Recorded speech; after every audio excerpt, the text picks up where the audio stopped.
The race to replace House Speaker John Boehner is on, and we have a new entrant this morning, Congressman Jason Chaffetz of Utah. He will challenge the leading contender for the job, Congressman Kevin McCarthy, the current House Majority Leader. Chaffetz spoke to Fox News this week and seemed to take, McCarthy spoke to Fox News this week and seemed to take credit for bringing down Hillary Clinton's poll numbers through the Benghazi committee. Take a listen.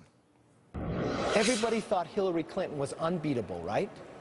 But we put together a Benghazi special committee, a select committee. What are her numbers today? Her numbers are dropping. Why?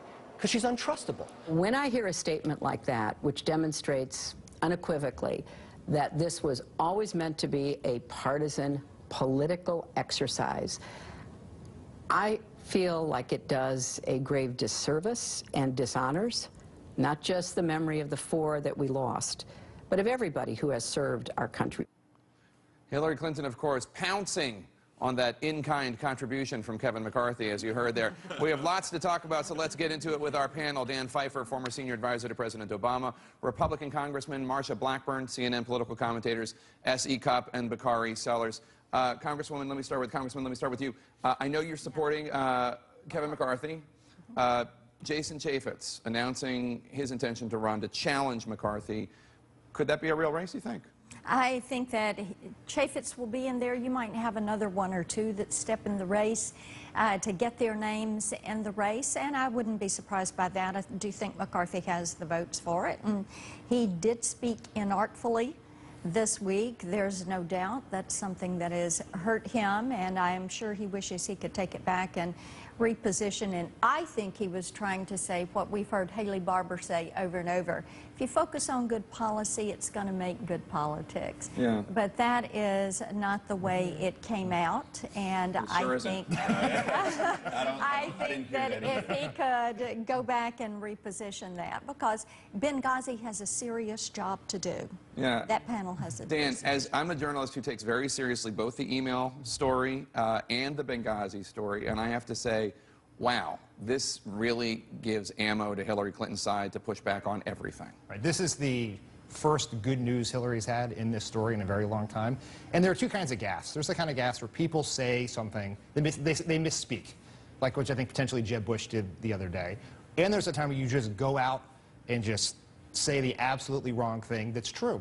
And what I would say for Kevin McCarthy is the job of Speaker is you're the spokesperson for the party and the political strategist. And he indicated he's neither good at speaking nor political strategy here. So I think it's a tough day for him. What do you think? Well, I don't think this is going to be the smoking gun that reignites Hillary's. I think most average voters aren't following this, political horse race the way we are.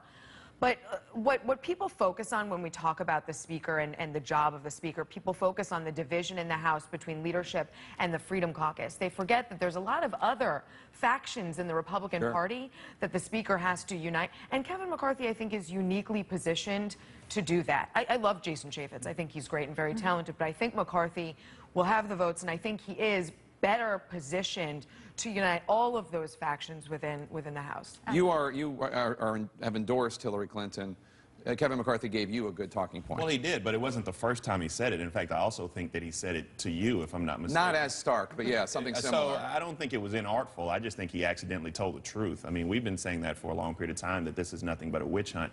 But I also think, just getting back to Jason Chaffetz, he's actually not coming off a good performance in front of Cecile Richardson Planned Parenthood. In fact, I think he got owned, and most of America think that he actually got owned during that debate and back and forth during that hearing.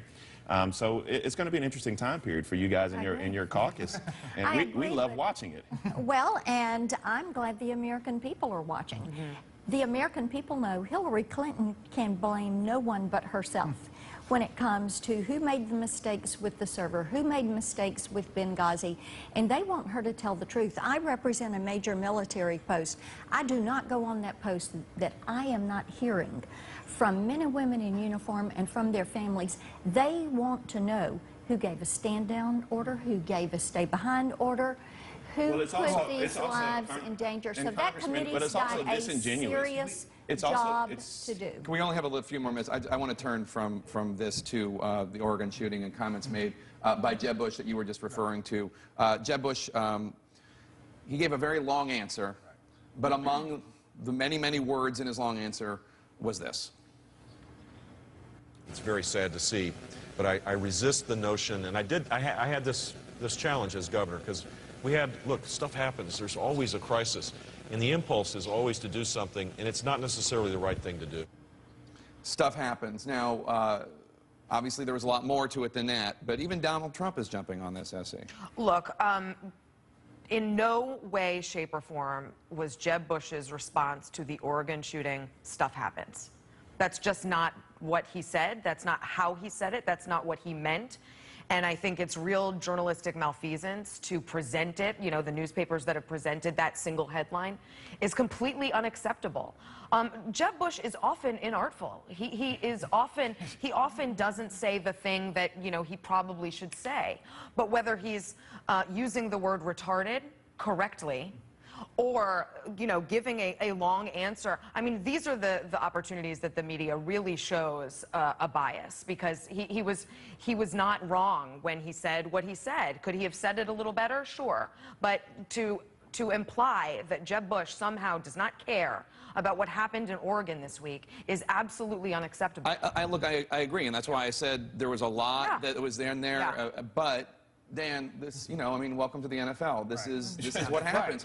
Often people say stupid things in the context of a 20-minute speech, and it's that one sentence. Jeb Bush is very bad at running for president. Like he says the wrong thing all the time. I agree with SC. I don't think he was being callous to the victims of the Oregon shooting, right? But there's a little bit of reap what you sow here. The Republicans had an entire day at their convention in 2012 based on the idea of the president saying you didn't build that, which was also an inartful statement.